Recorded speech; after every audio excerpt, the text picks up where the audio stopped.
আসসালামু আলাইকুম ওরহমতুল্লাহি ওবরাকাতুহু।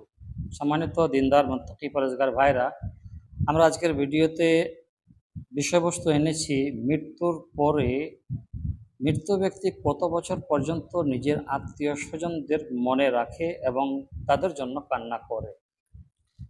আমরা সংক্ষিপ্ত আকারে বলার চেষ্টা করব।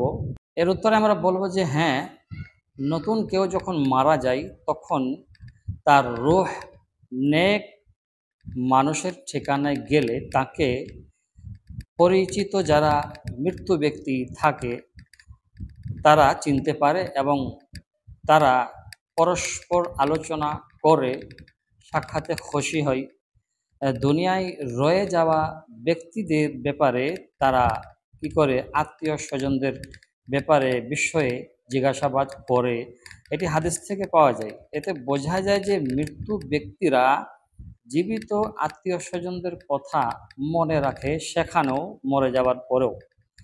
জন্ম, মৃত্যু, বিয়ে এসব জিনিসেরও খবর তার নেই, হাদিস থেকে আমরা পাচ্ছি।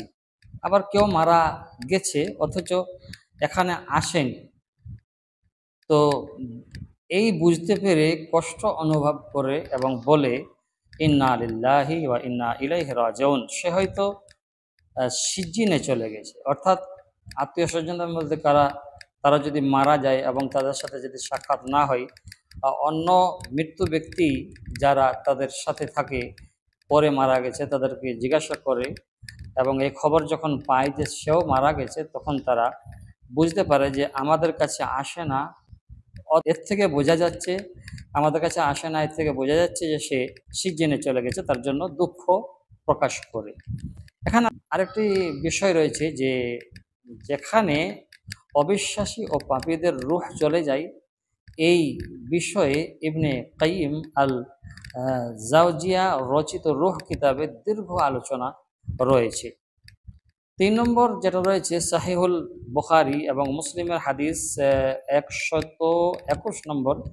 এতে আমর ইবনুল আস রাদিয়াল্লাহু তাআলা আনহু ইনাদ যখন মৃত্যুর পূর্বে তার সন্তানকে বলেছিলেন, আমাকে যখন দাফন করবে তখন আমার উপর আস্তে আস্তে মাটি ফেলবে এবং দাফন সেরে একটি উট জবাই করে তার গোশত বন্টন করতে যে সময় লাগে ততক্ষণ পর্যন্ত আমার কবরের পাশে অবস্থান তোমরা করবে, অর্থাৎ দাঁড়িয়ে থাকবে, যেন তোমাদের উপস্থিতির কারণে আমি আতঙ্ক মুক্ত অবস্থায় চিন্তা করতে পারি যে আমার রবের দূতের ফেরেশতার কি জবাব দেব।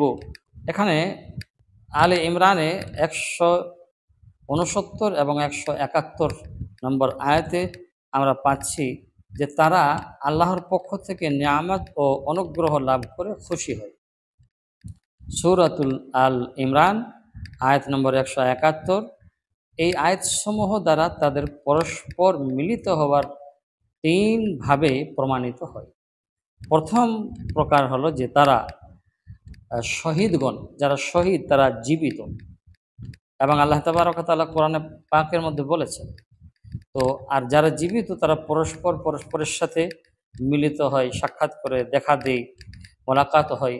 2 নম্বরে তারা তাদের পরবর্তীতে আগমনকারী ভাইদের আগমন ও তাদের সাথে দেখা হওয়ার ব্যাপারে আনন্দিত ও উৎফুল্ল, এখানে বোঝা যাচ্ছে। 3 নম্বর হলো ইয়াস্তাবশিরুন।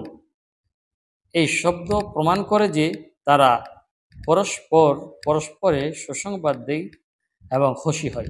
এখান থেকে আমরা বুঝতে পারলাম যে মৃত্যু ব্যক্তিরা মরে যাবার পরেও তাদের আত্মীয় স্বজনদেরকে মনে রাখে। আশা করব বুঝতে পেরেছেন। আসসালামু আলাইকুম ওয়া রাহমাতুল্লাহি ওয়া বারাকাতুহু।